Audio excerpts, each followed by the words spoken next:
प्रणाम मित्रों, जय ओसो, माँ प्रेम सुगंधा। आज मैं आपको एक छोटी सी कहानी के ज़रिए एक छोटा संदेश देना चाहती हूँ, जो कि है तो बहुत छोटा, पर वो हमारे जीवन के लिए बहुत बड़ा और बहुत बहुमूल्य है। इस कहानी का जो संदेश है वो यह है कि विपरीत परिस्थितियों में भी, विपरीत लोगों के बीच में भी हमें हमारा धैर्य नहीं खोना चाहिए और हमें हमारे विवेक और साहस का इस्तेमाल करते हुए हमारी सारी विपरीत परिस्थितियों को हमें अपने अनुकूल करते जाना चाहिए। ये कहानी एक बैल की और एक किसान की है। एक किसान था जिसके पास एक बैल था। कई वर्षों से वो उस बैल के साथ खेती किया करता था।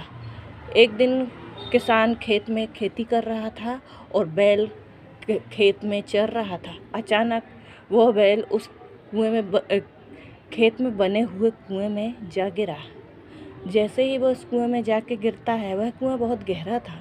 उस कुएं में जा गिरता है तो वह अपने मालिक को, अपने मित्र को, किसान को, स्वयं को बचाने के लिए करुण पुकार करता है, रोने लगता है, चिल्लाता है। परंतु किसान ऊपर से देखता है तो उसे बहुत दुख होता है। उसके मन में ये भाव आता है कि मैं अपने इस मित्र को कैसे बचाऊं। वह बहुत विचार करता है, परंतु उसे जब कोई युक्ति नहीं आती तो उसके मन में एक भाव उत्पन्न होता है कि बैल तो बूढ़ा था, आखिर एक दिन मर जाना है, हमारे कितने कार्य करेगा ये, क्यों इसके लिए इतनी मेहनत करना व्यर्थ। तभी उसने विचार किया और अपने पास के खेत में काम कर रहे किसान मित्रों को बुलाया और उनसे कहा, क्यों ना इस बैल को इस कुएं में ही दफन कर दें, कम से कम आराम से मर तो सकेगा। साथ ही किसान मित्रों ने उसके साथ मिलकर उस कुएं में एक एक फावड़ा करके मिट्टी डालना चालू कर दी। जैसे ही पहला फावड़ा उस मिट्टी का उस बैल के ऊपर पड़ा, वह बैल अचानक चीख पड़ा, बहुत ही करुण रुदन करने लगा और अचानक एक हरकत करने लगा। वह अपने शरीर पर पड़ी हुई मिट्टी को झाड़ने लगा और झाड़कर बार बार उसे नीचे गिराने लगा।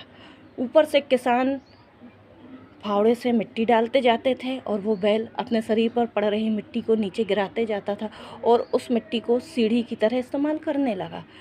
ऊपर से मिट्टी आती जाती, बैल मिट्टी को नीचे झटकारते जाता और उसके ऊपर चढ़ते जाता।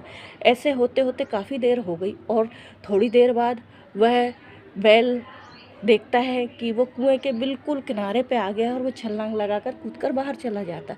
यही आज की परिस्थिति में हमारा भी हाल है।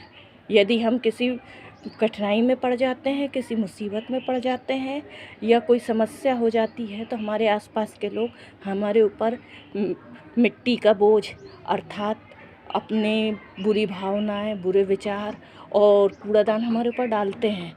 हमें करना यह है कि हमें उस मिट्टी के नीचे दबना नहीं है, बल्कि उस मिट्टी को हमारी सीढ़ी की तरह, उस कूड़े को हमारी सीढ़ी की तरह हमें इस्तेमाल करके धीरे धीरे एक एक सीढ़ी करके ऊपर निकलना है और उन परिस्थितियों से आगे चले जाना है और सफल हो जाना है। जय ओसो।